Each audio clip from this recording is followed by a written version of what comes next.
The best type of paper for your airplane is the one supplied with your PowerUp 3 kit. You can download recommended templates from our website's download section and print them using any standard copier paper. After you've mastered the easy-to-fly Invader model, head over to the Nakamura model. The Nakamura model. Fold sheet in half. Unfold to leave a center crease. Fold the lower right corner up, aligning to the center crease. Use the back of the fingernail to make sharp creases on all folds. Fold the bottom up, creasing beneath. Now, place the lower right corner 1 inch below the sharp tip, pointing at the black dot that is printed on the template. Do the same with the left corner. Fold the corner down to lock the two flaps.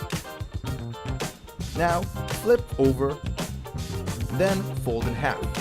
Make sure the edges line up. Fold the left wing along the dotted line. Flip over again. Fold the right wing, and again, make sure the edges line up. Unfold and raise the wings. Raising the wings will make the airplane easier to control. Now, cut the elevator tabs. The elevator tabs will make your airplane go up or down. Cut the trim rudder. The rudder will make your airplane turn left or right.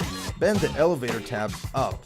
This will hold the heavy nose up. To assemble the smart module, locate the small fin in the groove and slide the clip in all the way.